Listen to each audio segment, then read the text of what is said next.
When it comes to talking about Dragon Ball Super, I see that a lot of people love to take an approach to this where they actually make either long videos or short videos. And I've been kind of wondering what type of Dragon Ball content should I be making when it comes to videos like this. And you know what? I think instead of making some long, drawn out episodes and videos, I think I should just cut straight to the chase now. Before I begin to talk about Chapter 60 of Dragon Ball Super, which came out a couple of days ago, this gameplay that you're actually seeing right now is me trying to do the Mastered Ultra Instinct Goku boss raid on fighters, and for the love of everything that's happening in life, do not try this at home, guys. This whole boss raid sucks. Like, it is literally impossible to beat it. You can literally see a bunch of top tier YouTubers actually playing this game, the ones who are really skilled at this game, actually go up to this actual boss fight and try to win, and they can't win. Like, honestly, from stages 1 to 6, it's fairly simple, but once you get to 7, it's just complete massacre. I've been pulling my hair. I literally have like almost 300 wins because I've just been grinding this out to see if I could win. No matter how hard I try, no matter how many victory HP ups I put, attack HP ups, like, it doesn't even matter what you do, it's just completely difficult. But apart from me ranting about that, let me actually move on to the actual chapter 60 itself. And when it comes to chapter 60, there really wasn't that much that actually came up about it. The only things that we saw was obviously Moro defeating Ultra Instinct Goku, which honestly is a huge shocker because obviously Ultra Instinct Goku has always been played out to be like a very, very tough technique that Goku has, but it obviously builds Moro up to be this huge colossal level villain. So if he could beat Ultra Instinct Goku, who knows how strong he actually is. But apart from this, we also get to see the introduction of Vegeta obviously coming back, which in my opinion is just mind-blowing how Vegeta actually managed to learn instant transmission that fast. He literally learned it within a couple of minutes. Like, obviously first he kind of landed in the trash can because he was still trying to figure out the technique, but once he actually locked onto Goku's energy, he just went straight to earth. And it's so crazy in my opinion how much Vegeta has actually developed as a character, not only in terms of himself but the abilities that he's actually learning. And obviously, he actually made it to the battlefield. He went Super Saiyan Blue Evolution, or I don't know what it's called, but obviously Evolution is like the darker blue shaded one that he actually showed within the Tournament of Power, and he went straight for Moro. Now, what do I want to talk about this, within this video specifically?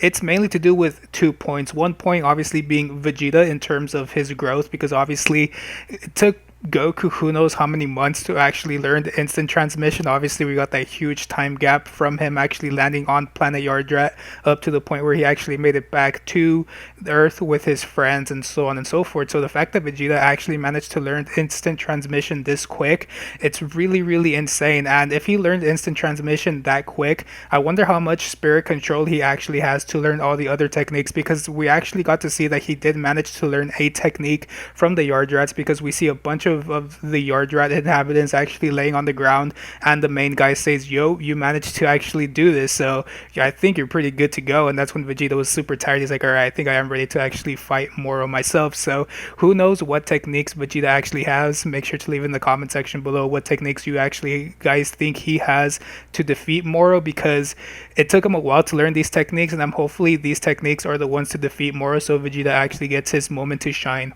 But the one thing I do want to talk about is Meerus. Now, why do I want to talk about Meerus specifically is because of the fact that him, as well as Whis, were actually spectating the whole battle between Goku and Moro. And Meerus seems to be hesitant about the whole situation because of the fact that obviously Goku is losing. But Whis actually states that they have to remain neutral because that's the angel law. The angels are not supposed to pick a side, good or evil. They're not supposed to actually intervene in terms of stuff like this. That's why when it came to the Broly movie, we saw that Whis didn't intervene against Broly, because obviously that would be breaking the angel law. But this is kind of counterintuitive to a certain extent. I don't know why I'm muttering, but because of the fact that within Resurrection F, we do get to see that Whis actually backtracks time to actually save planet Earth. So he kind of saved Earth just because he wanted to, so he actually broke the angel law. And the fact that he's actually telling Meerus not to do it, for me, that's kind of hypocritical for Whis to actually say something like that, because even Whis himself actually reverted time to help Goku and his friends actually save planet Earth. So I don't know why Whis is actually saying stuff like this, but this is where I feel like something would actually start to happen with Meerus, because maybe Meerus is going to go through the same route like Zamasu did, where he actually sees things a different way and he wants to act in a certain manner that obviously the higher ups will not give him the power to do so. So in my opinion, I feel like this is a really, really interesting plot point that they're actually seeding in here, because we don't know who Meerus is. We don't know where he actually came from or what his main purpose is. All we know that he's an angel in training, kind of how like Zamasu was a Supreme Kai in training. So maybe in the near future we're actually going to get some plot holes in here with Meerus. Maybe Meerus might actually turn up to be something. I mean, he's a good guy right now, but maybe the way that he's actually doing everything as of right now might lead to some complications in the future.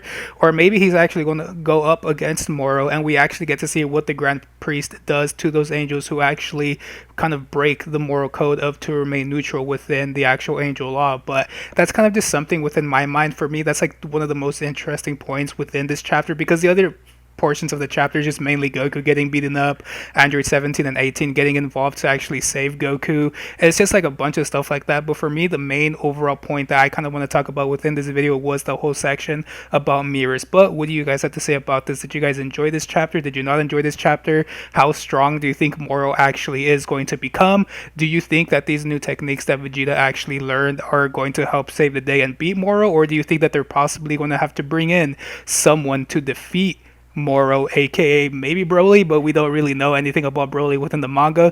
And what are your opinions about Meerus and Whis' conversation about them not, being neutral and having to remain separated from good and evil? Because I feel like this is going to be a huge plot point that we're going to be seeing in the near future. But with that being said, thank you guys so much for watching this video. If you do enjoy this type of content, make sure to leave a like as well as subscribe for future Dragon Ball content, and I'll catch you on the next one. Peace.